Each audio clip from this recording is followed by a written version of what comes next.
இந்த மாதிரி roof slab நம்ம மேல விழுந்தா என்ன நடக்கும்? இது பழைய பில்டிங்ல மட்டும் தான் நடக்குது அப்படின்னு நினைச்சிட்டு இருந்தோம். இப்ப நிறைய புது பில்டிங்லயே நடக்குது. இப்ப சமீபத்துல நியூஸ்ல நிறைய ஸ்கூல்ல இந்த மாதிரி ரூஃப் ஸ்லாப் வந்து கீழ விழுது.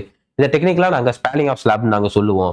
இதுக்கு வந்து ரூட் காஸ் வந்து நான் வந்து 2ஆ சப்டிவைட் பண்ணியிருக்கேன் இத. ஸோ ஒண்ணு வந்து பாத்தீங்கன்னா டேப்னஸ், ஈரப்பதம் அதனால நடக்குது. இன்னும் வந்து ஸ்ட்ரக்சரல் ஃபெயிலியர்னால நடக்குது. இது எதனால நடக்குதுன்னு தெரிஞ்சு அத வந்து ரூட் காஸ் பார்த்துட்டு அத நம்ம அட்ரஸ் பண்ணணும். இத வந்து மக்கள் வந்து என்ன பண்ணிடுறாங்க, யூடியூப் பார்க்குறோம். ஒரு ஸ்லாப் கீழ விழுகிறதுக்கு ஒரு வீடியோ இருக்கு. ஸோ அத ரெட்ரோஃபிட் பண்றதுக்கு வீடியோ எப்படி போடுறாங்கன்னு பார்க்குறோம். அத வந்து நம்ம வந்து அந்த இத அப்படியே ஃபாலோ பண்ணிட்டு போயிரும். ஸோ நமக்கு என்ன பிரச்சனை நடந்திருக்கு, அதுக்கான சொல்யூஷன தான் நம்ம குடுக்கணும். ஸோ ஃபார் எக்ஸாம்பிள் இப்ப பார்த்தீங்கன்னா, ஒருத்தர் கால்ல புண்ணு இருக்கு. கால்ல புண்ணு இருக்குன்னா நியூஸ் பிரிண்ட் பவுடர் போடுறதோ, இல்ல அதுக்கான டிடி இன்ஜெக்ஷன் போடுறதோ, அப்படி அதுதான் நமக்கு தெரிஞ்சு அத பண்ணிக்கிட்டு இருப்போம். ஆக்சுவலா அது ஒரு சீனியர் பெர்சனா இருந்தா டயபிட்டிஸ் இருந்துச்சுன்னா, அவரோட சுகர் லெவல அவர் கண்ட்ரோல் பண்ணியிருந்தா மட்டும் தான் அந்த புண்ணு வந்து ஆறும். இல்ல புண்ணு வந்து அவருக்கு ஆறவே ஆறாது.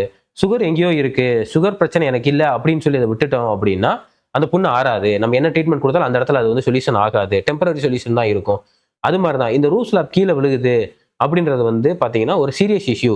இந்த இஷ்யூ வந்து எதனால நடக்குது அப்படின்றத பார்த்துட்டு, அந்த ப்ராப்ளத்துக்கு நம்ம அட்ரஸ் பண்ணணும். 2 இஷ்யூனால இது நடக்குது. ஸோ எந்த குறிப்பிட்ட இஷ்யூனால இந்த ப்ராப்ளம் நடக்குது, அந்த குறிப்பிட்ட ப்ராப்ளத்துக்கு என்ன டைப் ஆஃப் தி சொல்யூஷன் குடுக்கலாம். அதே மாதிரி நம்ம புதுசா கட்டுற கட்டடத்துல இந்த ப்ராப்ளம் ஃபர்தரா வராம இருக்க நம்ம என்னலாம் செய்யலாம் அப்படின்றதையும் நம்ம அப்கமிங் வீடியோஸ்ல பார்த்துருவோம்.